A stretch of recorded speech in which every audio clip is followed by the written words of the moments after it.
कभी कभी इतिहास सिर्फ लिखा नहीं जाता, खून से लिखा जाता है। Motivational wave and the mother nature में आपका स्वागत है। आज हम भारत के इतिहास के एक ऐसे काले अध्याय की बात करेंगे जिसने पूरे देश की आत्मा को झकझोर कर रख दिया था। जी हाँ, एक ऐसा दिन जो त्रासदी और बलिदान की कहानी कहता है, जलियांवाला बाग नरसंहार। तो चलिए जरा उस दौर में वापस चलते हैं। साल था 1919। भारत पर ब्रिटिश हुकूमत का राज था। देखने में तो सब शायद सामान्य लग रहा था, लेकिन सच ये है कि लोगों के दिलों में अंदर ही अंदर असंतोष की एक चिंगारी सुलग रही थी। और ये चिंगारी बहुत जल्द एक भयानक तूफान का रूप लेने वाली थी। इस सुलगती हुई आग को और हवा दी रॉलेट एक्ट ने। 10 मार्च 1919 को पास हुआ ये कानून सही मायनों में एक काला कानून था। इसने अंग्रेजी हुकूमत को एक बेहिसाब ताकत दे दी। वो किसी भी भारतीय को बिना कोई मुकदमा चलाए सीधे 2 साल के लिए जेल में डाल सकते थे। आप सोच सकते हैं, इसे हमारे नागरिक अधिकारों पर एक सीधा हमला माना गया और पूरे देश में गुस्से की लहर दौड़ गई। अब देखिए हालात कितनी तेजी से बिगड़े। 18 मार्च को महात्मा गांधी जी ने इस एक्ट के खिलाफ एक देशव्यापी हड़ताल का आह्वान किया। फिर 10 अप्रैल को अमृतसर के 2 बहुत ही लोकप्रिय नेताओं डॉक्टर सत्यपाल और डॉक्टर सैफुद्दीन किचलू को गिरफ्तार कर लिया गया।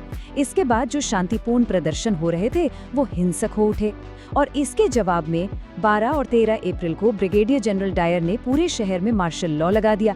मतलब लोगों के इकट्ठी होने पर पूरी तरह से पाबंदी लगा दी गई। और फिर आया वो मनहूस दिन, 13 अप्रैल 1919। बैसाखी का त्योहार था और हजारों लोग, जिनमें औरतें, बच्चे, बूढ़े सभी शामिल थे, अमृतसर के जलियांवाला बाग में बिल्कुल शांति से जमा हुए थे। कुछ लोग तो बस बैसाखी का मेला देखने आए थे और कुछ इस दमनकारी कानून का विरोध करने। वो सब आने वाले खौफ से पूरी तरह अनजान थे।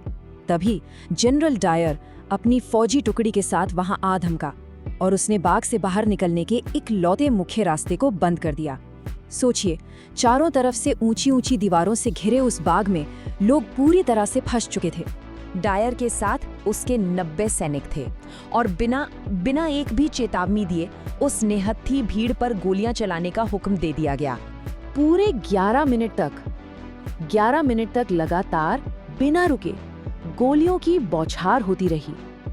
फायरिंग सिर्फ तब रुकी जब सैनिकों के पास गोलियां ही खत्म हो गईं। इस अमानवीय, इस वहशी क्रूरता का नतीजा दिल दहला देने वाला था। 2500 से ज्यादा निहत्थे पुरुष, महिलाएं और मासूम बच्चे या तो मारे गए या फिर बुरी तरह से घायल हुए। ये मासूम नागरिकों के खिलाफ एक सोचा समझा नरसंहार था। हाँ, वो निहत्थे थे, लेकिन उनके हौसले को तोड़ा नहीं जा सका। उस दिन अन्याय की हर एक सीमा को लांघ दिया गया था, पर भारतीयों की आत्मा वो अटूट थी। इस भयानक त्रासदी के बाद पूरे देश में शोक, दुख और जबरदस्त आक्रोश की एक लहर दौड़ गई। अब हमारा ध्यान उस घटना से हटकर उस प्रतिक्रिया पर जाता है जिसने भारत का भविष्य हमेशा के लिए बदल दिया। सवाल तो यही उठता है कि कोई भी देश, कोई भी समाज इतनी बड़ी त्रासदी का सामना आखिर करता कैसे है। सच तो ये है कि ये नरसंहार एक अंत नहीं था, बल्कि ये हमारे स्वतंत्रता संग्राम के एक नए और निर्णायक अध्याय की शुरुआत थी। जलियांवाला बाग में जो खून बहा वो व्यर्थ नहीं गया।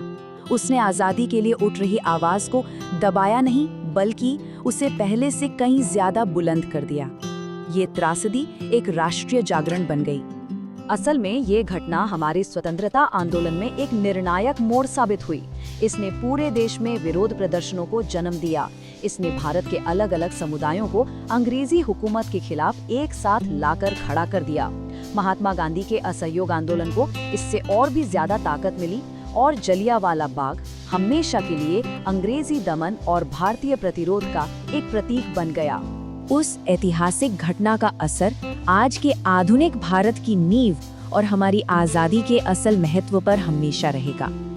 हमें 1919 के उस दिन को कभी नहीं भूलना चाहिए।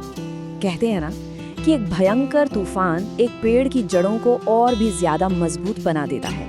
ठीक वैसे ही उन शहीदों के बलिदान ने हमारे देश के संकल्प की जड़ों को कहीं ज्यादा मजबूत किया। उनकी कुर्बानी ही हमारी आजादी की जमीन बनी। हमें ये हमेशा याद रखना चाहिए, उनकी कुर्बानी सिर्फ इतिहास का एक पन्ना नहीं है, वो हमारी आज़ादी की नींव है।